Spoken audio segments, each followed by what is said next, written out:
Good morning, everyone. Thank you very much for joining us today for the DIATOMIC India Accelerator application support webinar.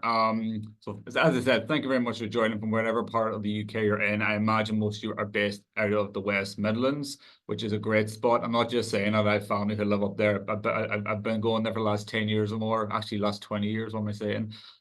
It's a great spot. So I'm really excited to have you all here, and I'm going to talk us through the agenda now. My name is David Waters. I'm the Accelerator Program Manager here for the DIATOMIC India Accelerator.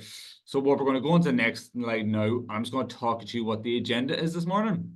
So first thing off, you're going to get the welcome from me, the bit of housekeeping as all these webinars start.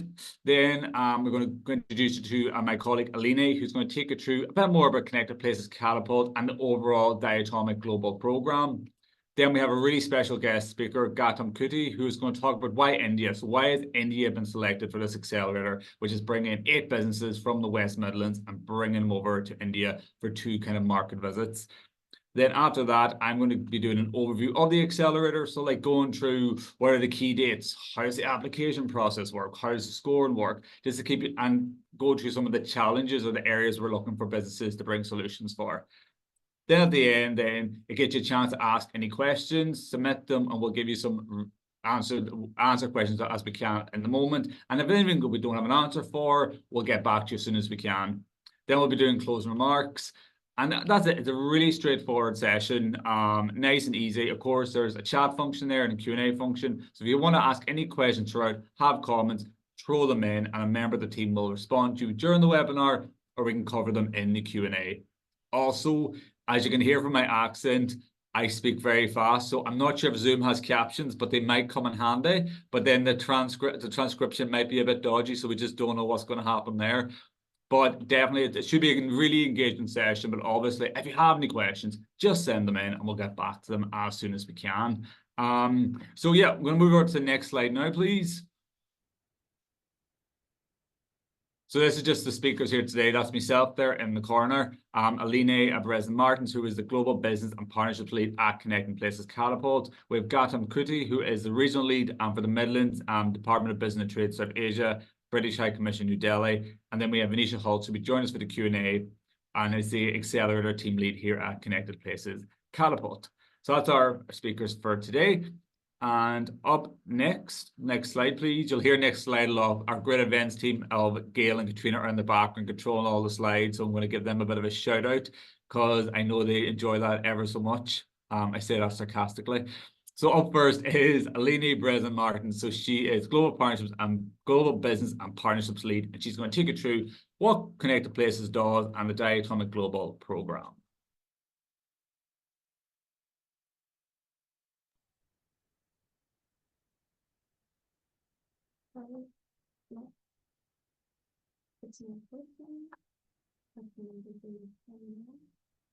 Hello, everyone. Sorry, I'm having a little bit of an issue with my camera. Yeah, my name is Aline Martins. As David said, and thanks, David. I'm having a little bit of a problem with my camera, but I will keep going. Oh, here I am. Sorry about that. Yeah. So as I was mentioning, I'm the Global Business Partnerships Lead at Connected Places Catapult, but I'm also leading on the global element of DIATOMIC. Just to start with the Catapult, I think a lot of you might be familiar with us, but we are the UK's accelerator for cities, transport, and place leadership. We are a not-for-profit organization, partially funded by the UK government, and we work to convene and connect the market and to spark opportunities for innovative technologies. Next slide, please. We are part of a network of 9 centers of excellence in over 40 locations in the UK.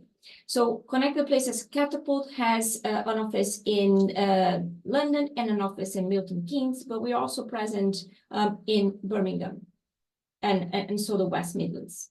Next slide, please.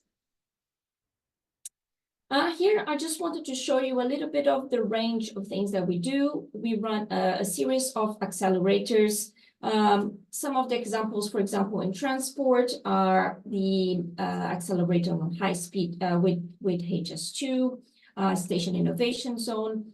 And we have projects with National Highways and Department for Transport. So this is just for you to see a little bit of the range of the accelerators that we're implementing in addition to the global, the India Global Accelerator. Next slide, please. And before we really dive into the India Accelerator, I just wanted to tell you a little bit more about DIATOMIC. So DIATOMIC has been designed to accelerate place-based innovation in the West Midlands.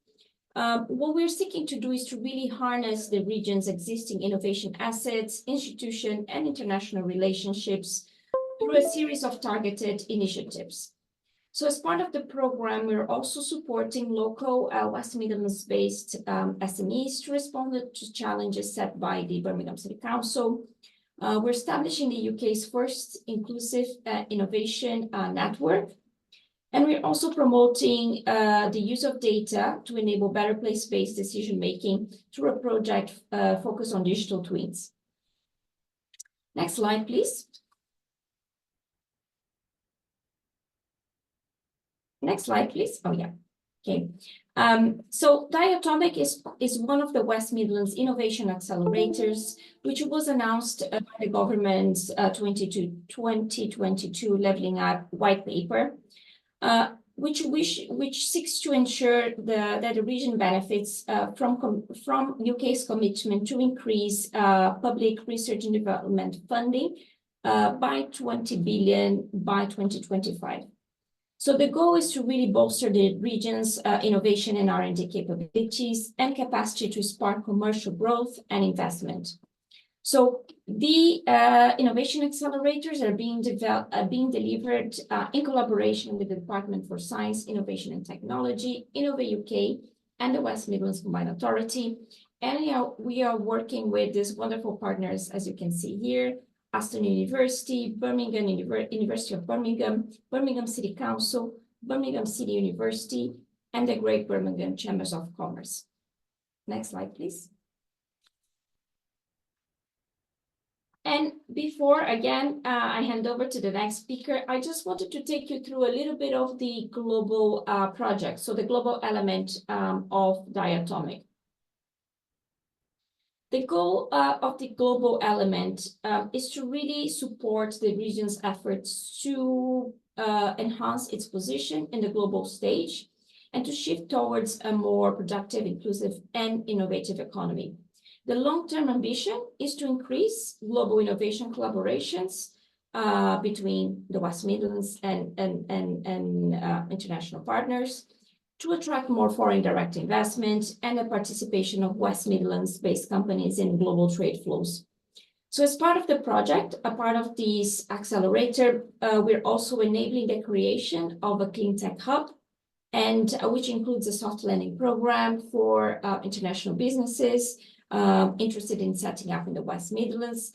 And we're also working to facilitate stronger collaboration ties between Birmingham and South Korea and a city called Ulsan.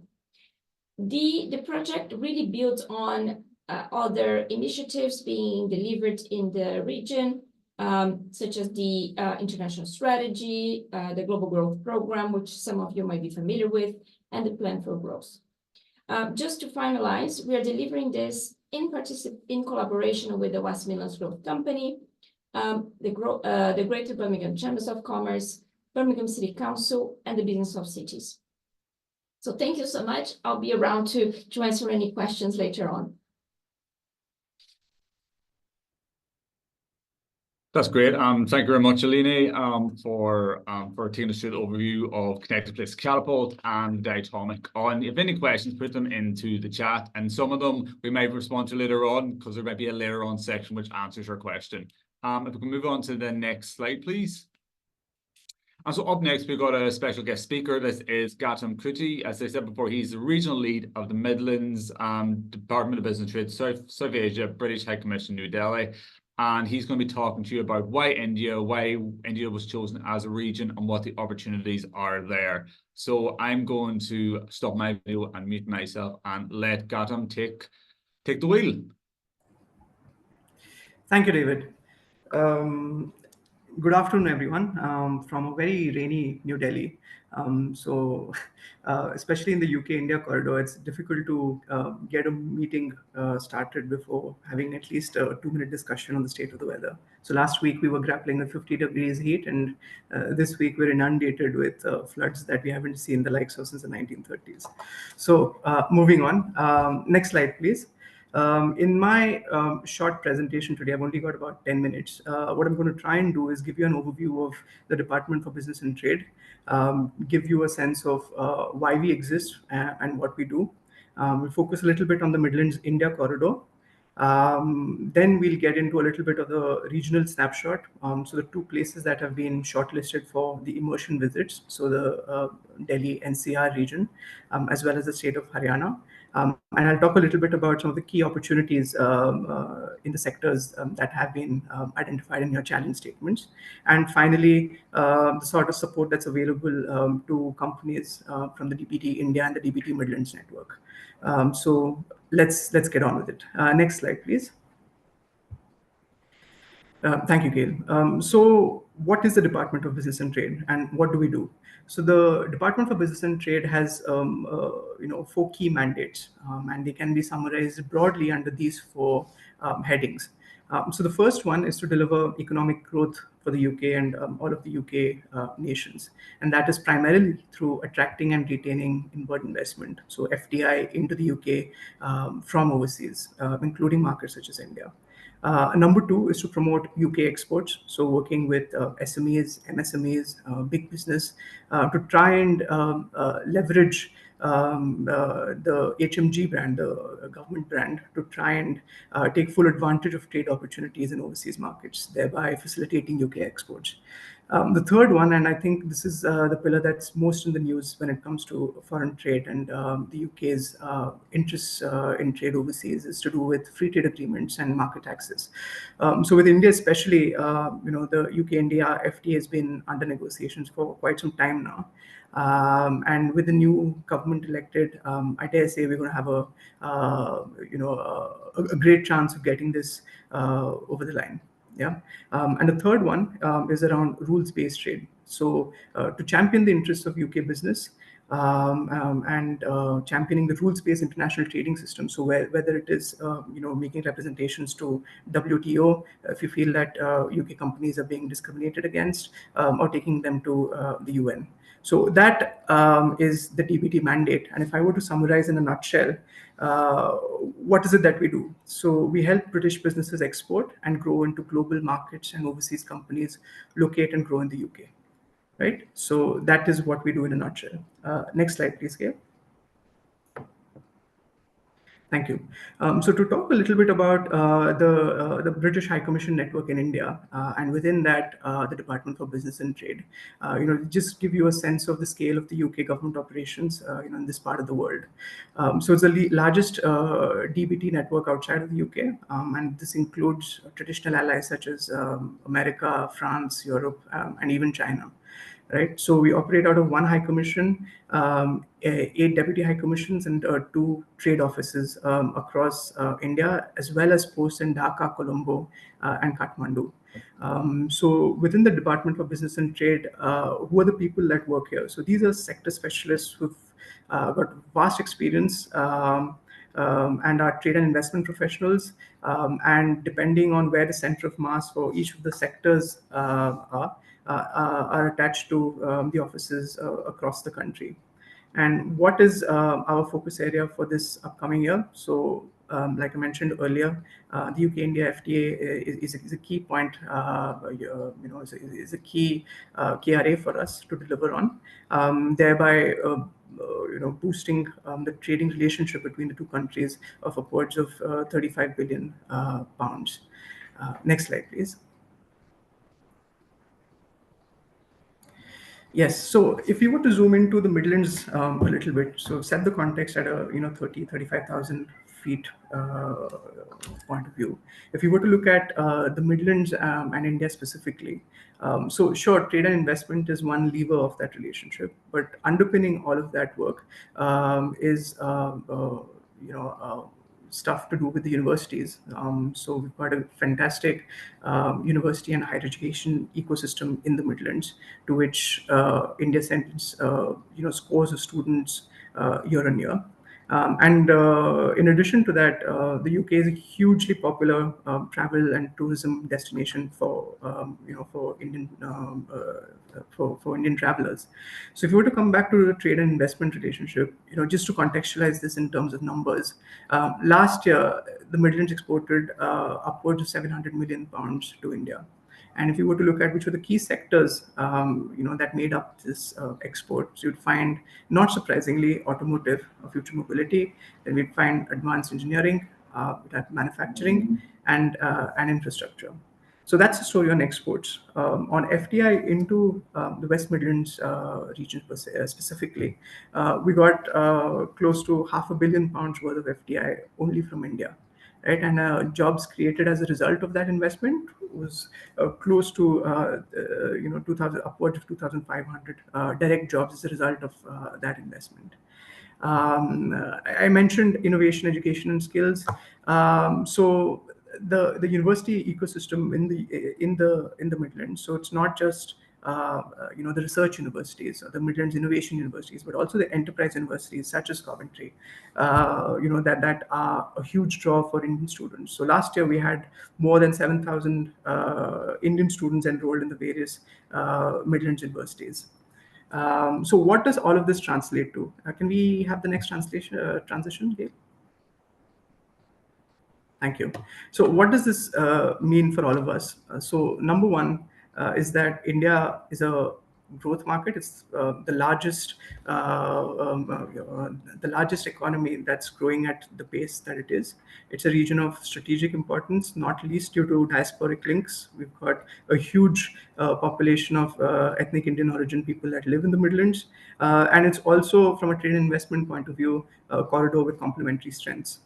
So everything that's on India's wish list, is a strength for the Midlands. So if I were to talk about automotive, advanced engineering, these are the sectors that have complementary strengths. Now, all of this has not been lost on us, right? So what we've tried to do from the British government side is to try and do some sustained activity around campaigns. So case in point would be a couple of years ago, we had the Commonwealth Games Business Attraction and Tourism Program. So you must have heard this phrase before, once in a generation opportunity. So this was quite literally a once in a generation opportunity for us to really showcase the best of what the Midlands had to offer.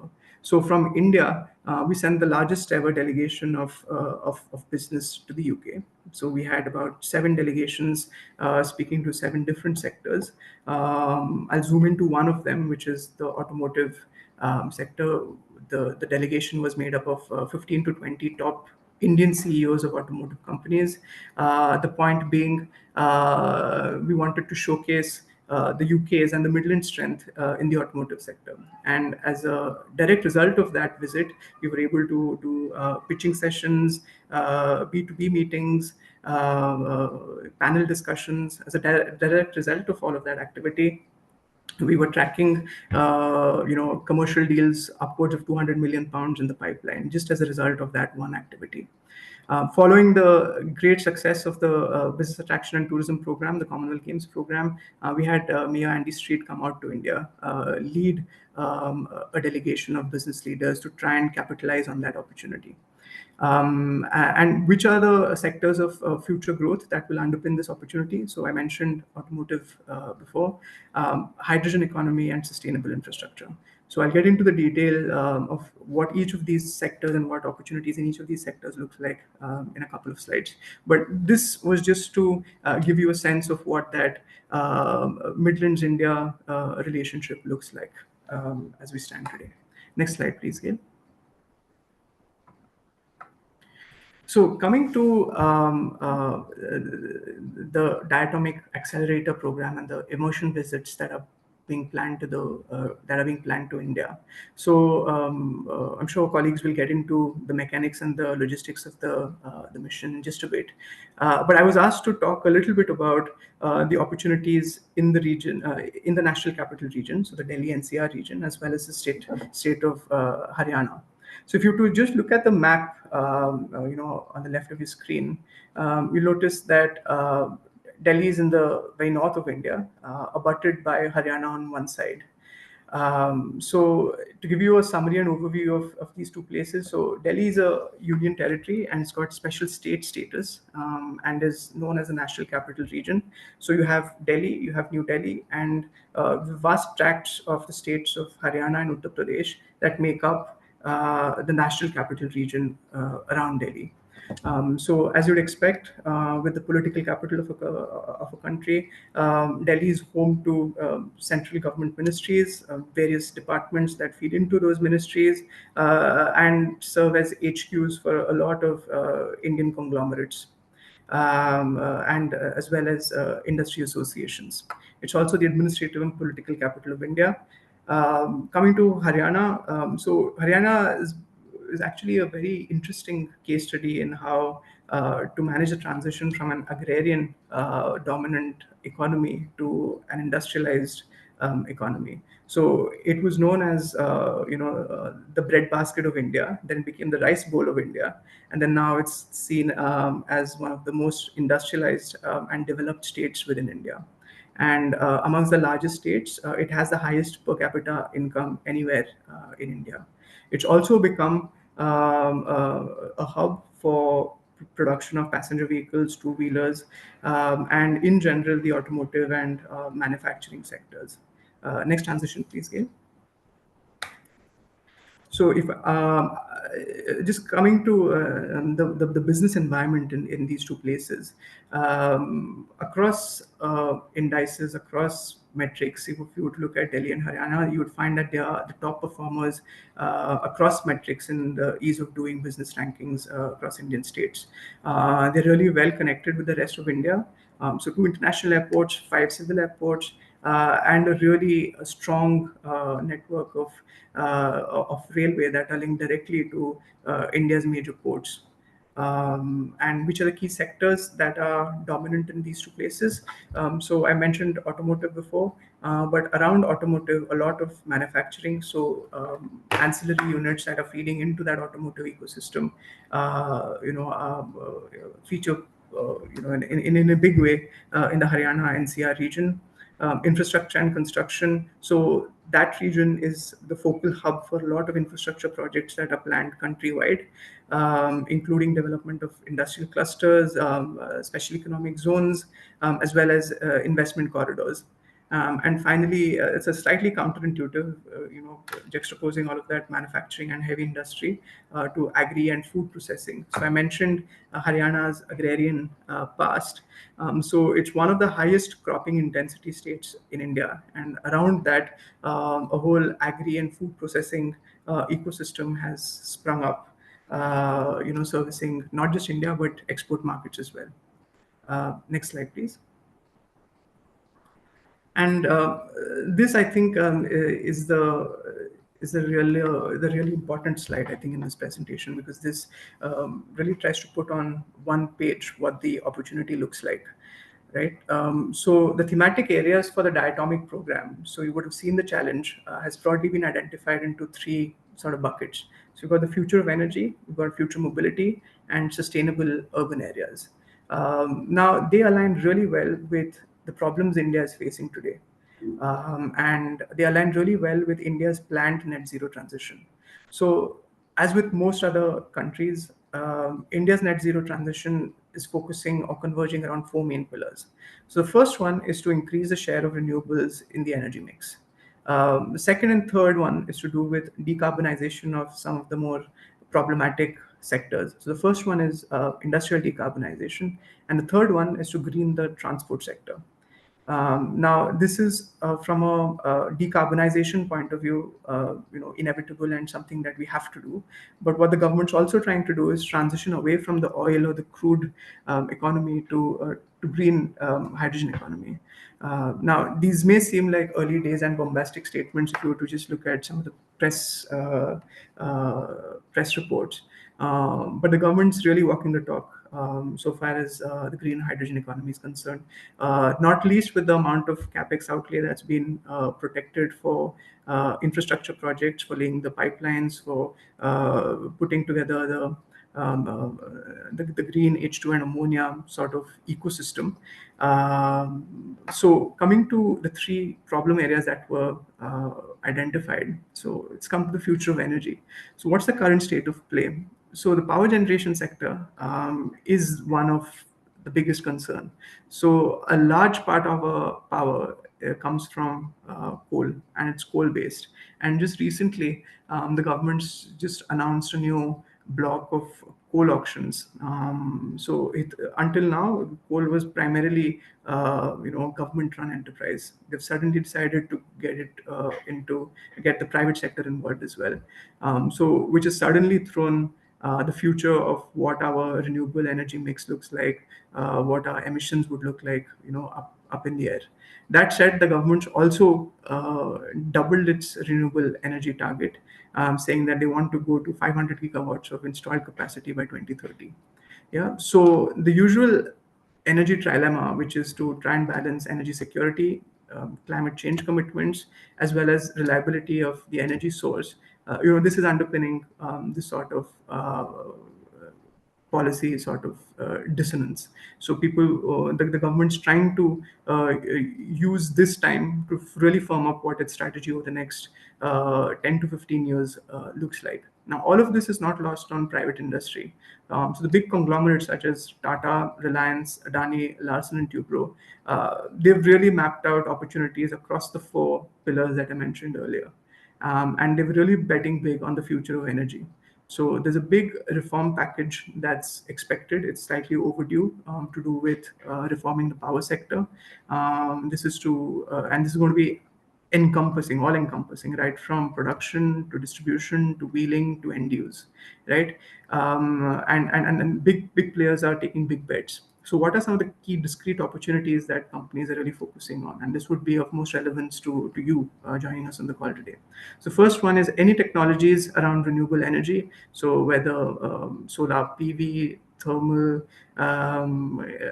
things like energy efficiency and optimization. So not just products and services that increase the energy efficiency metrics, but also consultancy services. Where can you work with Indian companies to try and do a baseline energy efficiency audit and suggest big improvements?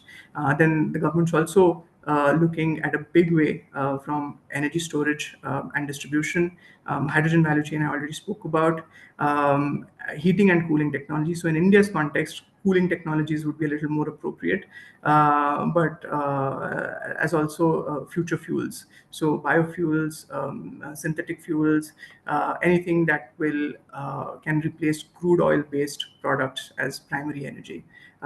These are discrete opportunities.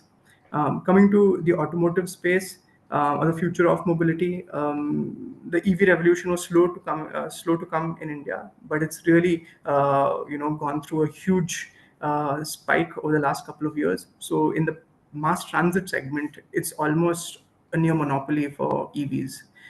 They are phasing out diesels. CNG to a large extent is out. Any and all new tenders that are coming out are EV buses. From a personal mobility point of view as well, we've gone from 0.001% market share to about 2 to 3% market penetration in about 2.5 years. Now, for a country like India, that's a big shift, given that EVs even today are significantly much more expensive than the average internal combustion engine alternatives. David's just hurrying me up now. So I'm going to quickly close. So what this is meaning is there's a technology shift, there are new opportunities that are being thrown up.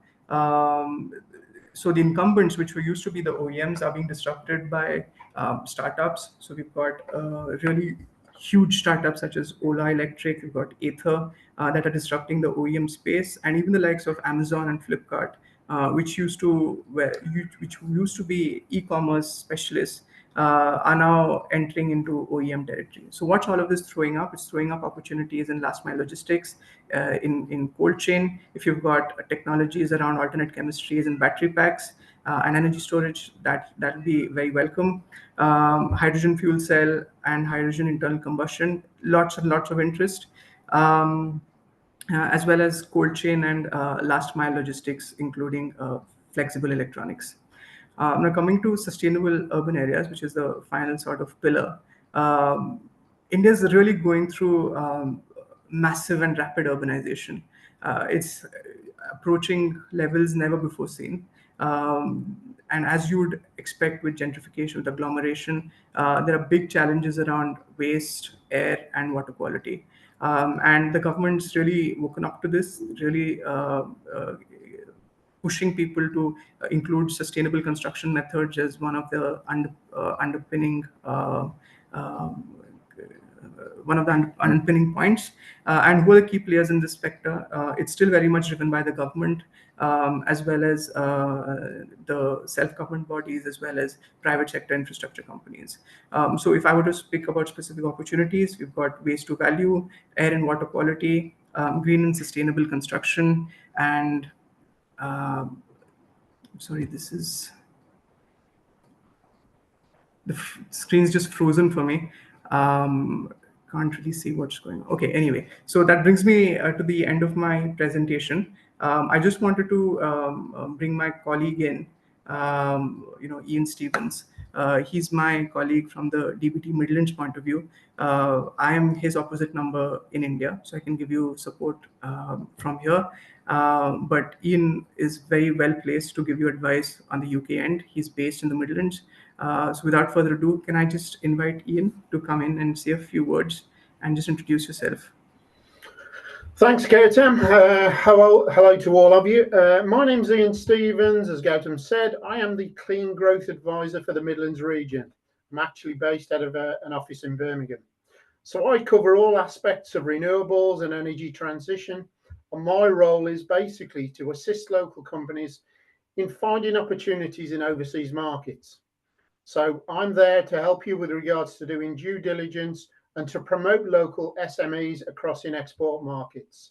So I will make sure that my name is put within the chat box at the end, and anybody that has any inquiries, or please feel free to contact me. Thank you very much. Thank you, Ian. So with that, that's the end of my presentation. Can I hand back over to you, David? That's great. Thanks very much, Gautam, for your time, and for Ian for joining there. Some really great insights there on the Indian market, and really imagine a lot of food for thought for the potential applicants here on the call. And we see some questions coming in there on the Q&A and on the chat. So in terms of eligibility for applying, we are looking for companies whose main kind of base of operation, like where they're based as a company, is in the West Midlands. So that would be quite strict eligibility.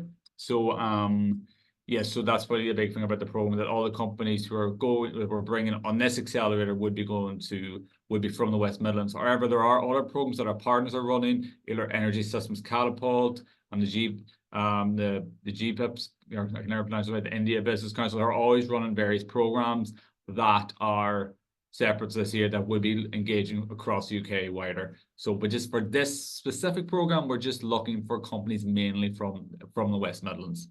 Okay, so this section now I'm going to run through really quickly, and anyone who's watching on replay or anyone who's looking at another tab, this is when you come back on and you look at this. I'm going to take everyone through just some of the challenges. Kind of, we'll go through this quite quickly. So next slide, please.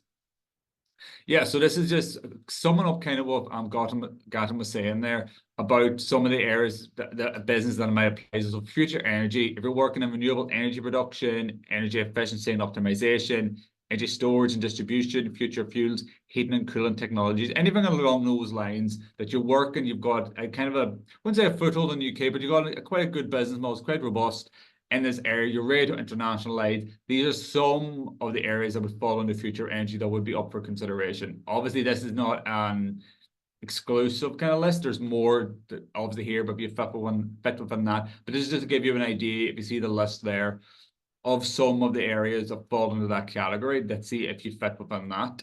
The second challenge And the next slide is future mobility. Then again, it's like technology-powered electric vehicles, last-mile logistics, and urban and interregional cold chain transport. Then again, Gautam would have touched on this during his presentation. So if any of your businesses are providing solutions that fall under that, and even then outside of those kind of three categories, like mobility is quite a large sector, automotive, etc. If that's still fine, this is just to kind of get us thinking if you fall up on that, but then it's not limited to just those three pieces. And the next challenge is, on the next slide, is sustainable urban areas. Then again, this could cover like solutions that would be like waste management, resource management, green and sustainable construction, air quality, water quality, citizen engagement. As you can see, there's a lot of even subheadings within that. I'm not going to read through all those there because it'd be like death by slideshow, which I don't want to do to people at 11:07 on a, I don't say which day of the week it is, on a Tuesday morning. Or if you're watching this on YouTube, whatever day of the week it is with yourself. So yeah, so that's just giving you a bit of an example of what sort of solutions we're looking for to kind of bring over to the kind of Indian market.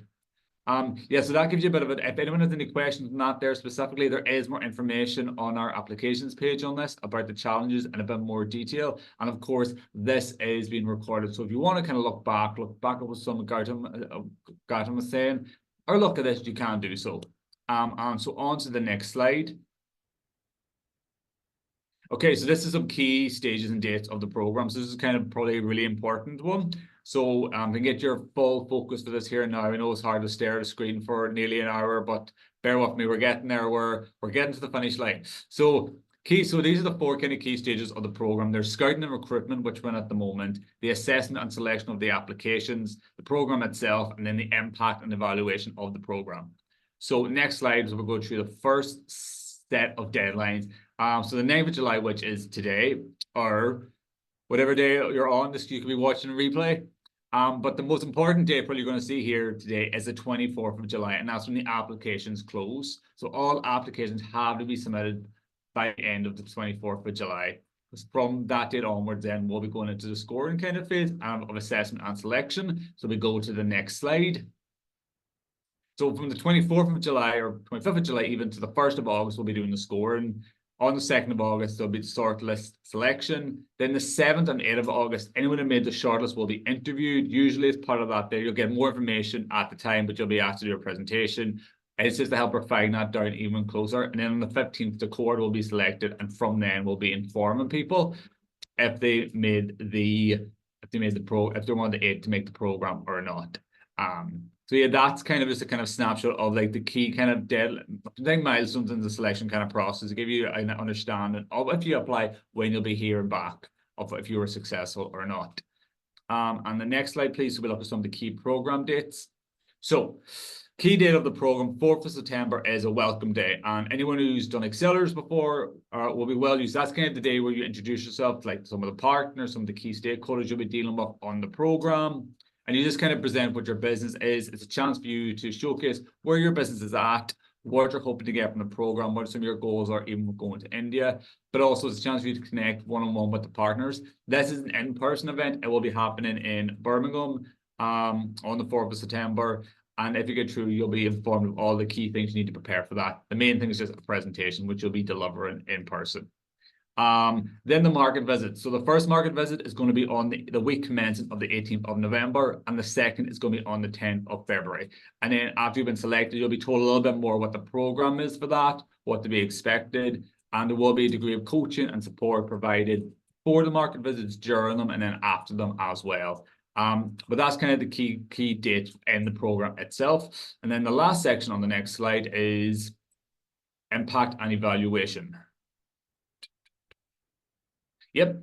So this is going to happen between February and March 2025. So essentially what this is that this is just kind of to get your thoughts on how the program went. So it usually involves an interview where you're asked questions about your experience on the program. You'll do a survey as well. And we use this for two reasons. Number one is to track the impact of the program. What was the impact of it? Did you get commercial contracts? Did you get some product trial opportunities from going to India? Did you develop some really strong network connections that are going to build into something else? So we look at that angle of it, and then we also look at how is the program itself. Did you enjoy the program? Did you get benefit out of it? What could be better? How can we improve these programs? So we do that all constantly because we're constantly learning, trying to improve things. And when you're dealing with innovation or something new, there's always going to be new ways of doing things. And unless we're told or given feedback, we can't change, we can't adapt, and we can't help the next wave or next cohort of entrepreneurs coming into one of our programs across the catapult, which you can imagine is quite substantial. So next slide, please. So some of the benefits, as I said, you get 2 market visits to India. Your travel and hotel costs are completely covered.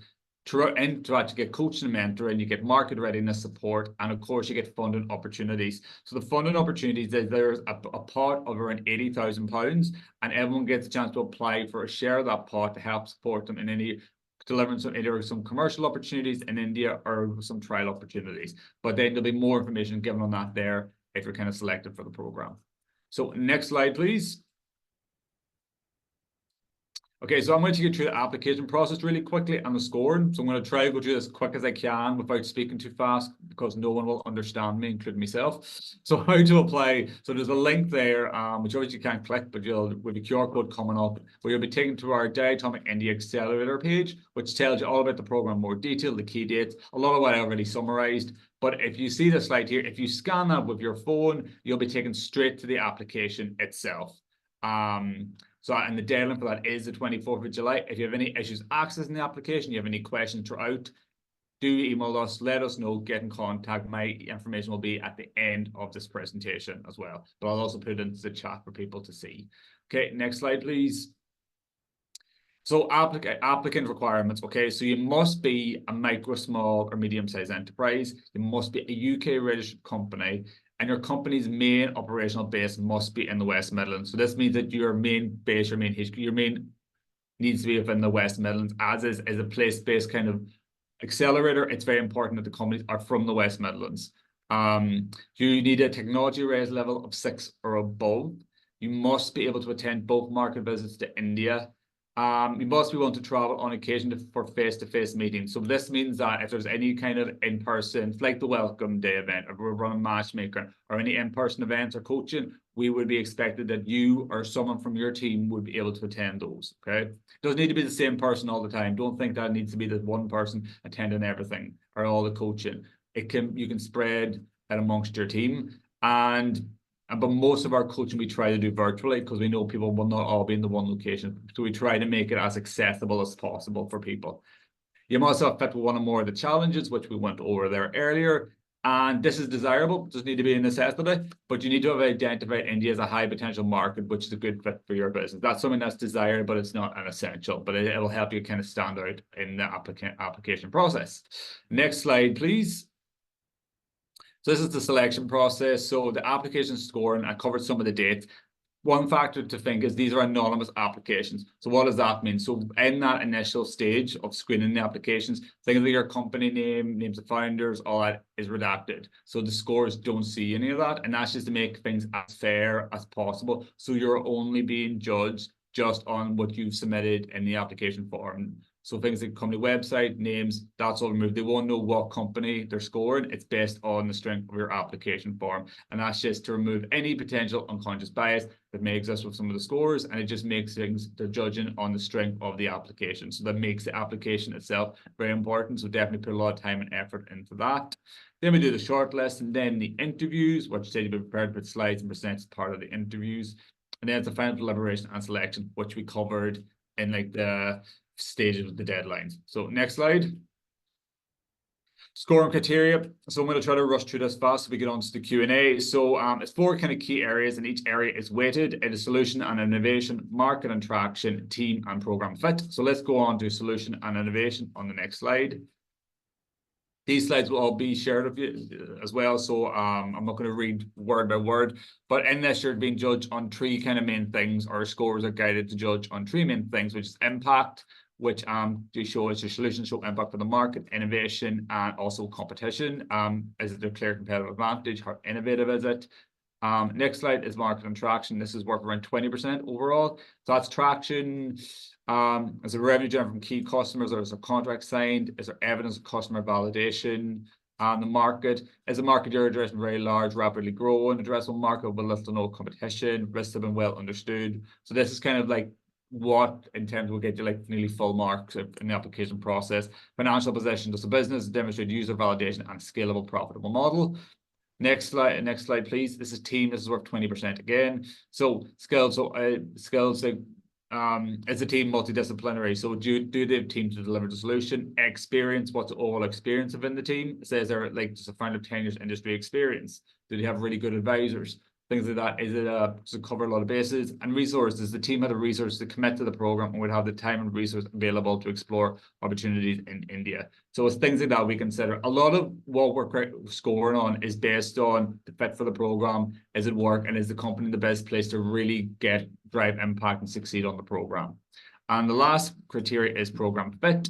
That's worth 35%. And that is there a strong fit to one or more of the challenges? Do they show a strong commitment to the program, strong for the Indian market, and obviously is a TRL 6 or above. So that's it. A really quick kind of overview of the scoring criteria. So next slide, please. Yeah, and that's the QR code then again. If you scan that, now you'll be taken straight to the application kind of page. And now on to the next slide. So now it's Q&A. If everyone followed me and how fast I was going on those slides, well done. Well done. My translator currently was not available today to translate my Irish version of English to like understandable English. So appreciate everyone who has followed me and did it without captions. But now we've got a Q&A. So I'm going to ask Alini and Venetia to join us here. And Venetia is the accelerator program lead at the Catapult. And then Alini, obviously you've already met. She was doing the great overview of the Catapult itself and the DIATOMIC global program. Now, does anyone have any questions for myself or the team or anything so far? So what I'll do is I'll go to the open questions here. So someone said N1 there, and someone anonymous said, if you're not a TRL 6, can you still apply? So I'll throw that to Venetia. So I would say for that one, we've given it a lot of thought on, and we think you have the best chance of success if you're at TRL 6 or above for this program. But we know there are exceptions depending on if you have a really strong fit for India, and so I think if you feel that you do and that it makes more sense for you to internationalize at an earlier stage, I think it would be best to get in contact with us directly so that we can give you feedback on whether we think you would be eligible or not to apply. But in general, that's what we're looking for, TRL 6 or above. So it would only be on very specific cases where there was an extraordinarily good fit with India that we could accept earlier stage. Perfect. Thanks very much. We have another question that came in here is cybersecurity for automotive considered under the future mobility themes, or do you think this is outside the sector-specific themes? Venetia,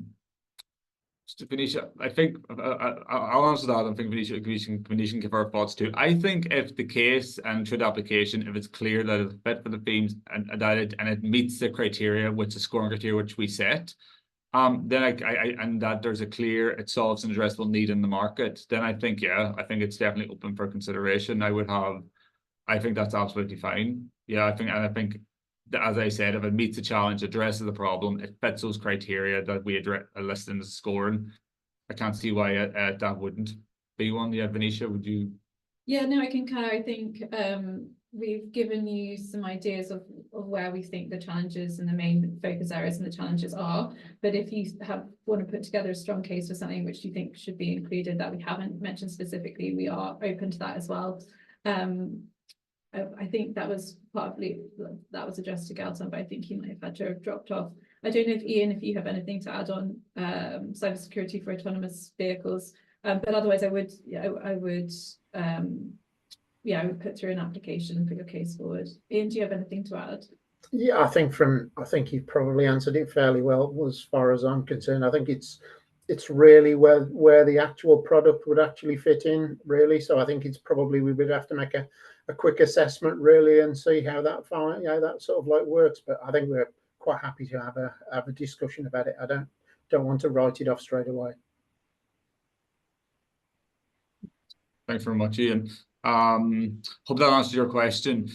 So next question we have is from Sanjay. What is the itinerary for the 2 visits to India, and what will each visit entail? So I think from that, like the 2 visits, the whole purpose of the visit is for you to get embedded within the kind of Indian ecosystem of the regions we're taking you to. And so the actual exact itinerary day by day is going to be refined, and that's going to be very much based on who gets selected to the court, because depending on the mix of businesses, we want to kind of keep this also a little bit bespoke. So each individual, as a collective of 8, you're benefiting from it, but also that each individual business is also benefiting from it as well. But I might ask Alina if she wants to add any context to that as well. Yes. Hi, thanks, David. I completely agree with what you just said. I think just to add, we can anticipate that we are looking to go to Delhi and Haryana, as we've mentioned. So you can expect that the visits will include those 2 locations.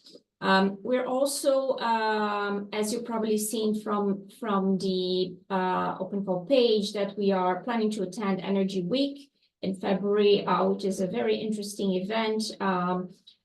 So that will be included. But as David mentioned, it will be really trying to tailor to the needs of the cohort. Just to finalize, I guess the expectation is that the first visit will be more focused on discovery and trying to really allow you to understand the market. And the second visit will be trying to allow you to consolidate relationships and contacts that you've established. So I think that's what you can expect in terms of the 2 visits.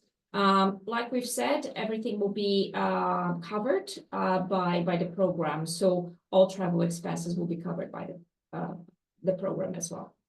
Brilliant. I don't know if Anisha wants to add anything as well. No, I think it's all there. The only other thing to mention was the alignment with India Energy Week for the 2nd visit in February. So for those SMEs that have a good fit with India Energy Week, we will be looking to maximize that opportunity. We are appreciative that not all solutions will be relevant to India Energy Week, and we can of course make sure that there are enough valuable meetings set up aside of that. But we also want to benefit from that event and see what we can do for the SMEs in that arena.